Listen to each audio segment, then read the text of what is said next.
할렐루야. 네. 뒷면에다가 이렇게 글을 적어서 이렇게 지인분들한테, 전도 대상자들한테 보내주시면 이게 엽서 역할을 하겠죠. 다음 주에도 계속 나눠드릴 테고요. 또 필요하신 분들은 저에게 말씀해 주시면 더 준비하도록 하겠습니다. 나의 사전에 불가능이란 없다. 누가 한 말이죠? 나폴레옹. 네. 정답. 장로님 지난주 못 오셔서 걱정했는데. 네. 자, 나의 사전에 불가능이란 없다. 이런 유명한 말을 남긴 나폴레옹이 프랑스 앵발리드 성당에 그의 시신을 안치했습니다.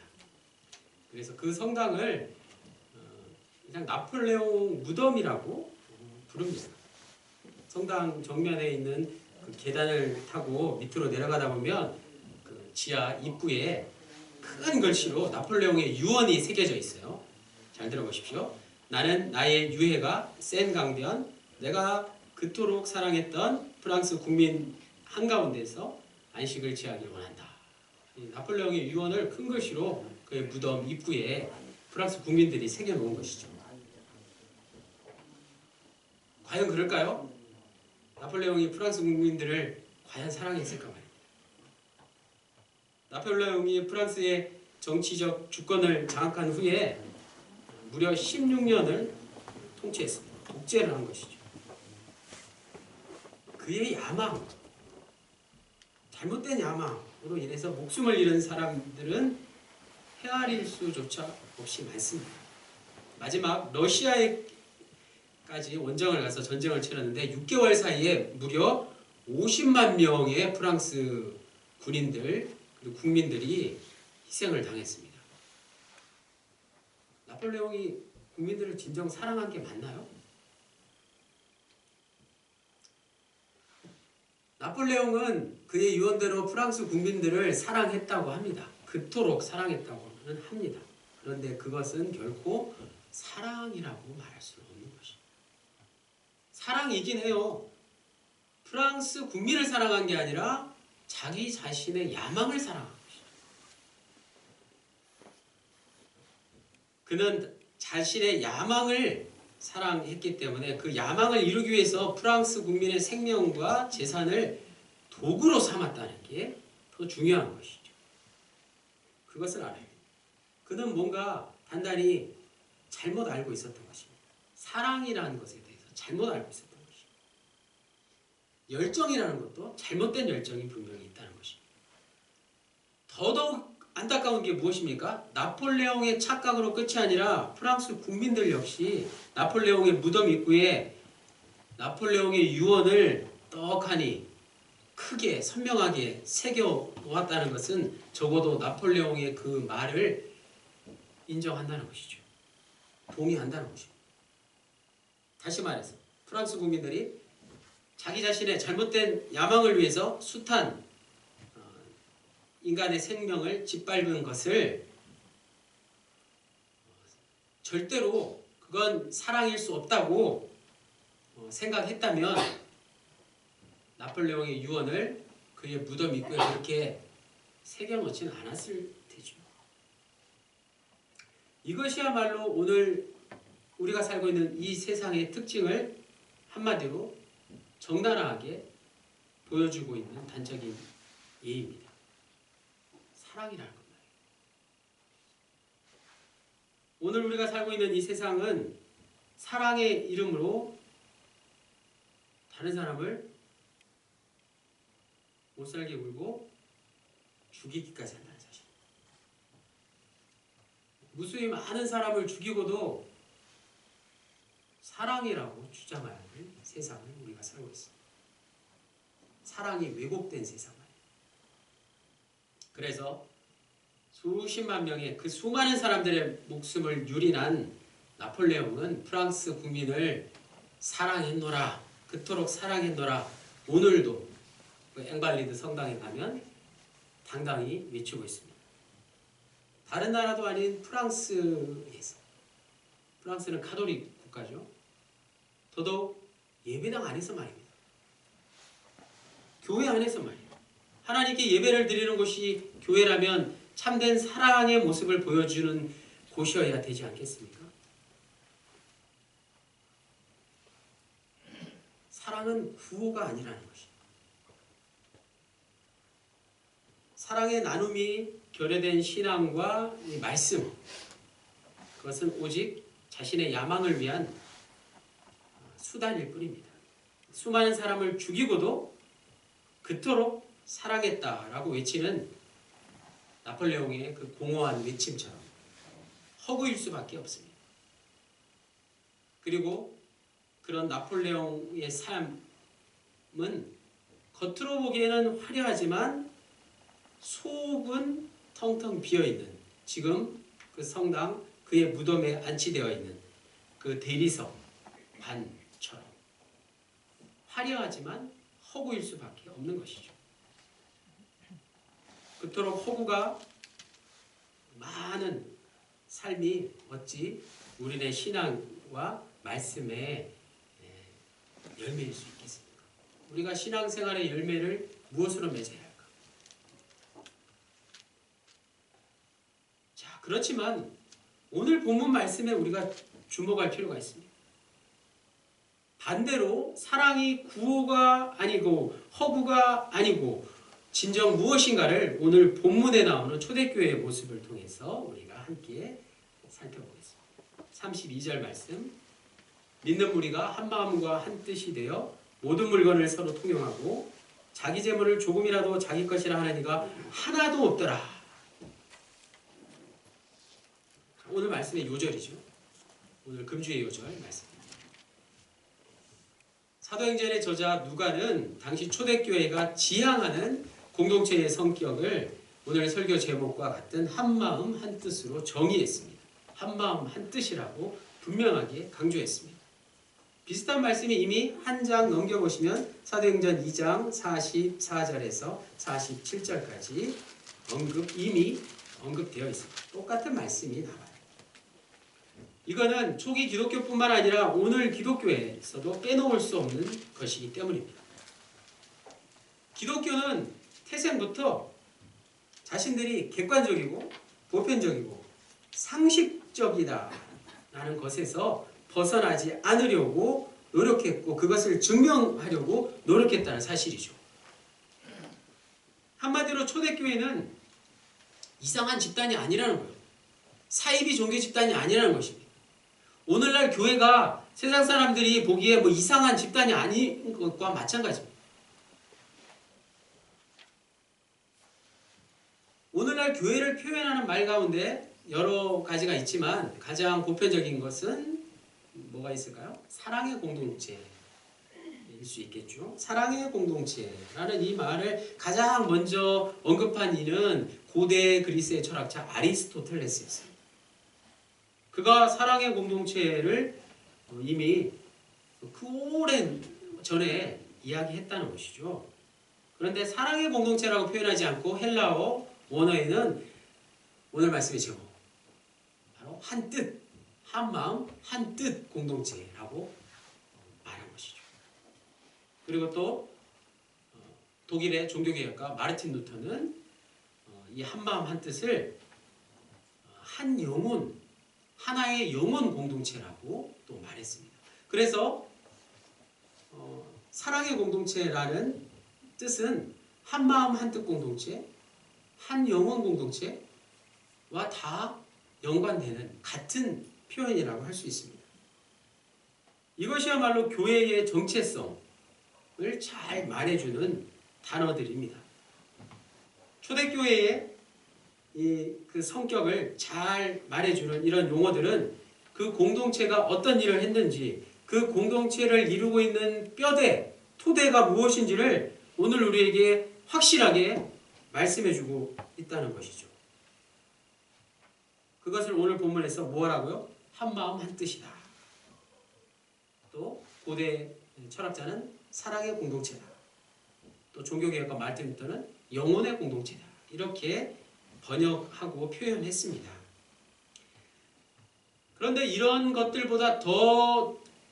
가장 핵심적인 교회의 성격을 나타내주는 말씀이 있습니다. 무엇일까요? 초대교회는 이러한 성격을 뛰어넘어서 생명을 같이 나누는 공동체였다는 것입니다. 생명 공동체였다는 것입니다. 부활 생명 공동체였다는 것이죠. 초대교회는 어떤 봉사단체도 아니었습니다. 친교단체는 더더욱 아니었고 구제단체도 아니었습니다.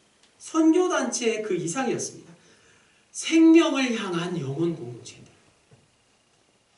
생명을 함께 나누는 공동체 말이에요. 그것보다 더 귀한 공동체가 어디 있겠습니까? 전쟁터에 나가서 생명을 걸고 싸우지 않습니까? 그런 공동체 말이에요. 오늘 교회가 바로 그런 생명 공동체라는 뜻입니다. 우리 합동영문이 그런 생명을 함께 나누는 공동체라는 말씀이에요. 여기서 생명은 부활 생명을 말하는 것입니다. 예수 그리스도의 부활을 통해서 생명을 얻은 사람들의 공동체라는 것이에요. 부활 생명 공동체라는 뜻이 그런 뜻입니다. 32절 후반부에 나오는 말씀 잘 주목해서 보십시오. 부활 생명 공동체는 어떤 공동체인지. 자기 재물을 조금이라도 자기 것이라 하는 이가 하나도 없더라. 이게 내 건데 이게 내 게 아니라고 말해요. 이거보다 훨씬 더 가치 있는 게 있을 수 있겠죠. 그것도 내 게 아니라는 거예요. 우리 모두의 것이라는 말씀입니다. 초대교회의 모습이 그랬다. 자, 이 말씀을 우리가 현실적으로 받아들이기가 참 힘이 듭니다. 또 어떤 이들은 오늘 이 시대가 바로 그런 물질 평등 사회가 되어야 된다고 주장하기도 합니다. 성경 말씀이 지금 우리가 사는 현실 속에서는 실현 불가능하다고 우리는 어떻게 보면 생각하고 있지 않냐는 거예요.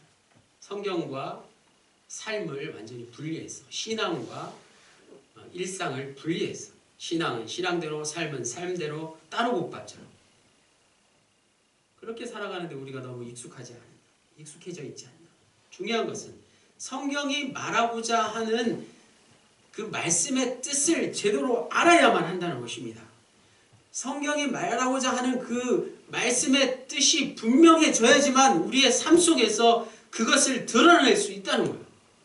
성경의 뜻을, 성경의 말씀이 무슨 뜻인지를 확실하게 아는 게 먼저입니다. 살려고 노력하는 게 먼저가 아니에요. 오늘 우리가 초대교회의 공동체 의식을 잃어버리는 가장 큰 원인이 바로 이것입니다. 교회는 많지만 많은 교회들이 한마음 한뜻 되는 게 왜 이렇게 힘이 드는가? 우리가 너무 많이 들어서 잘 알고 있습니다. 어느 정도 규모가 되면 교회마다 여러 가지 사역들을 합니다. 큰 교회건 작은 교회건 구호단체인지 뭐 선교단체인지 아니면 뭐 무슨 단체인지 원래의 목적과 벗어난 일을 하게 된다는 것입니다. 교회는 그런 공동체가 아니라 가장 먼저 생명을 나누는 공동체. 이게 교회의 원래 모습이에요. 그 생명을 바로 부활하신 예수 그리스도로 인해 얻게 되었다는 말씀입니다. 초대교회는 그 생명을 함께 나누는 공동체였다는 것입니다. 그래서 오늘날 교회의 사명 역시 바로 첫 번째가 구성원 모두가 합동영문 그룹님들 한 사람 한 사람 모두가 바로 예수 그리스도의 부활 생명을 확실히 자기의 것으로 깨닫는 일입니다. 우리 모두가 그냥 먹는 것만 나누는 게 다가 아니라 생명을 다 똑같이 나누는 것, 그게 먼저라는 거예요. 그 일이 먼저 되지 않기 때문에 나머지 일들을 하려면 힘이 드는 것 아니겠습니까? 33절에 사도들이 큰 권능으로 주 예수의 부활을 증언하니 무리가 큰 은혜를 받아. 초대교회가 한마음 한뜻 공동체일 수 있었던 이유, 바로 부활하신 주님 때문이었습니다. 그들은 부활의 주님을 아직까지 생생히 기억하고 있었습니다. 그렇죠? 주님이 부활하신 지가 얼마 되지 않았잖아요. 마찬가지 많은 시간이 지났지만 오늘 우리 역시 부활의 주님을 생생히 기억하기는 힘들지만 경험할 수 있어야 된다는 말씀입니다. 부활의 주님을 어떻게 우리가 경험할 수 있을까요? 밖에를 보십시오. 밖에를 나가보세요.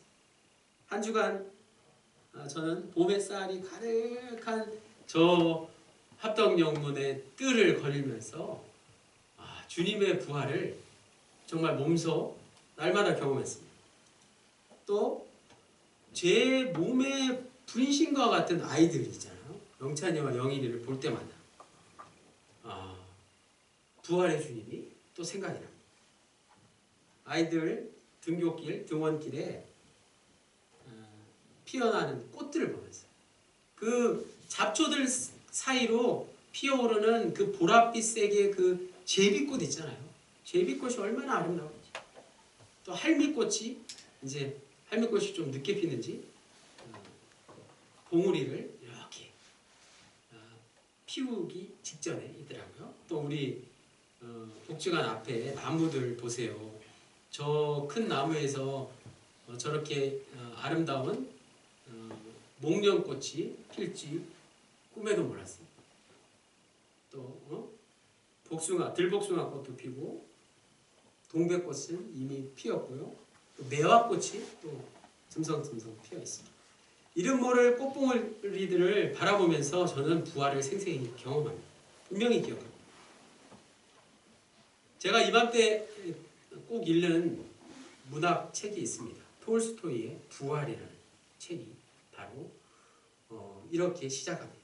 몇십만의 인간들이 한 곳에 모여 자그마한 땅을 불모지로 만들려고 갖은 애를 썼어도 그 땅에 아무것도 자라지 못하게 온통 돌을 깔아버렸어도 조그마한 틈바구니로 올라오는 새싹을 아무리 짓이겨 버려도 검은 석탄과 석유 연기로 그을려 놓아도 나무를 베어 쓰러뜨리고 동물과 새들을 쫓아내도 도시에 돌아오는 봄을 누구도 막을 수는 없었다. 태양은 따사롭고 풀은 소생한다. 이 부활을 톨스토이가 이렇게 그의 책 시작과 함께 노래하고 있습니다. 아무리 막으려고 해도 누가 방해한다고 해도 부정한다 해도 부활 생명을 막을 수 없다는 것입니다. 34절에 그 중에 가난한 사람이 없으니 이는 밭과 집 있는 자는 팔아 그 판 것의 값을 가져다가. 초대교회의 모습, 가난한 사람이 없었습니다. 자, 이 말씀을 잘 생각해 봅시다. 초대교회에 과연 가난한 사람이 없었을까요? 생각해 보니까 예수님의 제자들은 직업이 없는 사람들이었어요. 백수들이었어요. 고향을 또 떠나 있었던 사람들이었는데 빈털털이 아니었겠어요? 베드로나 야고보나 요한이나 백수들이 가난하지 않았다는 거. 말이 됩니까? 그 당시에 새로 교회에 들어온 사람들은 대부분 일용직 잡부들이나 또 여인들이었는데 돈이 많은 사람들은 아니죠. 또 지금처럼 헌금도 제도화되지 않은 그런 때였습니다. 세계 선교여행 중인 바울이 항상 예루살렘 교회를 도우려고 구제헌금을 모아서 보냈던 또 기록도 우리가 있습니다. 초대교회는 분명히 가난했습니다. 분명히 가난했어요. 그럼에도 불구하고 가난을 탓하지 않았다는 것이죠. 가난한데 실상 가난하다고 생각하지 않았다는 것입니다. 놀랍게도 그 중에 가난한 사람이 없다고 고백하고 있다는 말씀이에요. 이건 오늘 우리가 생각하고 있는 가난이라는 개념을 바꾸지 않고는 이해할 수 없는 것입니다. 가난은 행복이라는 것과 마찬가지로 기준을 어디에 두느냐에 따라서 최소한의 생존으로 가난한 사람이 없다는 말은 틀린 말이 아닙니다. 최소한의 생존으로도 가난한 사람은 자기 자신이 가난하지 않다고 여기는 것입니다. 강대국의 그 행복지수보다 약소국의 행복지수가 높은 것과 비슷한 이치죠. 그리고 자발적으로 가난을 원해서 수행을 하시는 분들 자기 자신이 가난하다고 생각하지 않습니다. 35절에 사도들의 발 앞에 두매 그들이 각 사람의 필요를 따라 나누어 줍니다. 초대교회에 모인 무리가 사랑의 나눔 실천을 위해서 마련한 물질을 어디에다 두었다고요? 사도들의 발 앞에 두었습니다. 원문에 보면 사도들의 발치에 두었다고 합니다. 다시 말해서 본문 속의 사람들은 초대교회 성도들은 물질이 있어야 할 위치를 분명히 알고 사람의 발 아래 하찮은 곳에 낮은 곳에 두었다는 사실입니다. 믿음이라는 게 그런 거죠. 위치를 정확히 깨닫는 거예요. 내 위치가 어디인가를 분명히 아는 것. 그게 믿음입니다. 인간의 삶은 하나님과의 관계와 이웃들과의 관계, 사람과의 관계, 그리고 물질과의 관계 속에서 이루어집니다.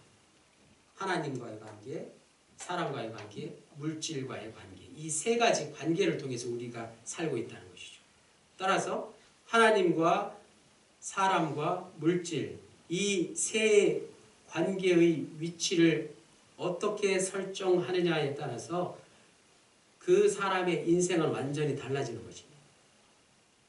삶의 내용과 삶의 질과 삶의 결과가 완전히 달라진다는 것이죠. 하나님, 사람, 물질, 이 위치를 제대로 알아야 제대로 인간다운 삶을 누릴 수 있다는 말씀입니다. 물질이 사람의 머리 위로 자리 잡게 되면 어떻게 될까요? 사람은 인격적인 존재인데 물질은 인격적이지 않습니다. 인격적인 사람이 비인격적인 물질의 노예가 되어버리고 만다는 것이죠. 그런 비인격적인 물질을 머리로 삼았으니 물질 아래에 사람이 있으니 그 사람 자신의 인격이 어떻게 됩니까? 상하고 마는 것이죠. 물질을 머리 위에 두고 사는 사람은 비인격적인 사람이 되고 만다는 것입니다. 당연한 말씀입니다. 그렇게 되면 어쩔 수 없이 비인격적인 물질을 위해서 나머지 두 관계, 하나님과 이웃을 도구로 삼게 되는 것입니다. 물질을 사람의 머리 위에 올리는 순간 그 사람의 인격이 비인격적인 인간이 될 수밖에 없다는 것입니다.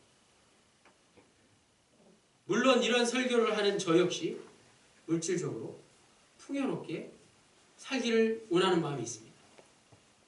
물질을 싫어하는 사람이 누가 있겠습니까? 하지만 제가 원하는 것은 물질적으로 부족하지 않는 것입니다. 다시 말해서 물질적으로 과하게 살고 싶지 않습니다. 어떻게 우리가 그 물질의 욕망에서 자유할 수 있느냐가 관건이 되는 것이죠. 참된 믿음의 사람들은 물질이 아니라 하나님을 위에 모시고 사는 사람들입니다. 물질을 끄집어 내리고 하나님을 다시 머리 위에 두고 사는 사람들 말입니다. 하나님을 머리로 삼아야지 하나님의 인격에 의해 지배당하게 됩니다. 우리가 하나님의 자녀이니까 당연한 말씀 아니겠습니까? 인격적이신 하나님을 머리로 삼을 때 내가 만나는 모든 사람들, 주위 사람들을 내 앞에, 내 옆에, 내 곁에 두고 그들을 인격적으로 대할 수 있게 됩니다. 하나님을 머리로 삼은 자에게 더 이상 사람은 경배의 대상이 될 수 없는 것이죠. 욕망의 대상이 될 수 없는 것입니다. 단지 내 주위에 있는 모든 사람이 다 내가 사랑해야 할 사람들이 되는 것입니다. 하나님을 머리로 모시고 살 때 물질의 위치는 자연스레 사람의 발 아래 위치하게 됩니다. 그것이 물질의 제자리입니다.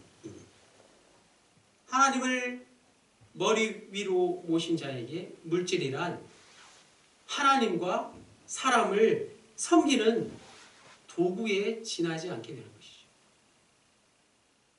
물질은 도구일 뿐이죠. 경배의 대상이 아니라는 것입니다. 그러므로 오늘 말씀의 제목 한마음 한뜻은 우리 합동 영혼이 부활 생명 공동체를 이루기 위한 구체적인 목표라고 할 수 있습니다. 우리가 부활 생명 공동체를 어떻게 거듭날 것인가? 어떻게 하면 우리가 부활 생명 공동체가 될 수 있을까? 한마음 한뜻을 이루는 것입니다. 예수 그리스도의 부활은 유일회적인 사건인 동시에 일회적인 사건으로 끝나서는 안 되는 것입니다. 믿음이란 내가 서 있는 위치를 바르게 설정하는 것입니다. 우리 모두가 합동영문 구론이들 한 사람 한 사람 모두가 한마음 한뜻으로 하나님을 머리로 모시며 살기를 원합니다. 하나님의 통치 아래서 하나님을 머리로 모시고 살 때 더 이상 내가 그토록 시험에 들고 걱정 근심하는 그 물질을 발 아래에 떨어뜨릴 수 있게 되는 것입니다. 물질 위에 올라서서 당당하게 살 수 있게 되는 것입니다. 내가 딛고 서 있는 그 물질 위로 그리스도인의 인격이 흘러내리게 되는 것입니다. 그래서 모든 것이 내 앞에 있는 사람을 살리는 사랑의 도구가 될 수 있습니다. 나눔의 도구가 될 수 있습니다. 생명의 도구가 될 수 있습니다. 한마음 한뜻 부활생명 공동체로 우리 합동영혼이 거듭날 수 있기를 주님의 이름으로 간절히 축원합니다. 할렐루야. 기도드리겠습니다. 주님, 이 땅의 권세자들이 사랑이라는 이름으로 자신의 야망을 포장하고 있습니다. 그러나 그것이 오늘 내 자신의 모습이지 않나 되돌아봅니다. 그동안 우리는 물질을 욕망의 머리로 삼고 살아오진 않았습니까? 우리의 삶 또한 세상의 권세자들과 다름이 없었다는 것.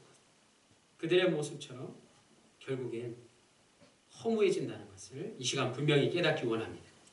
우리의 가정이, 우리의 삶이 세상의 권세자들과 다름이 없다는 것을, 이 세상이 온통 물질의 노예가 되어버린 원인이 나 자신에게 있다는 것을 이 시간 간절히 회개합니다.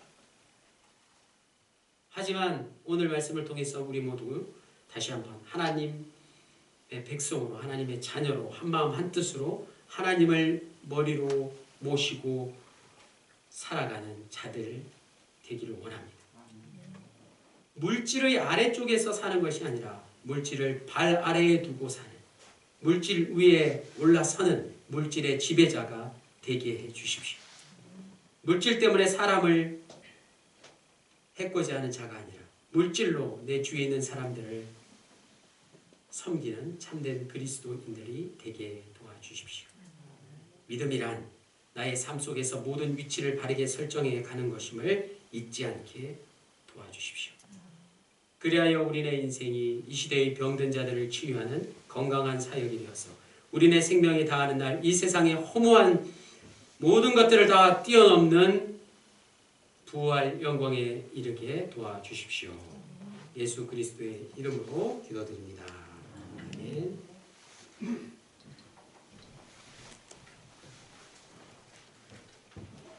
감사합니다.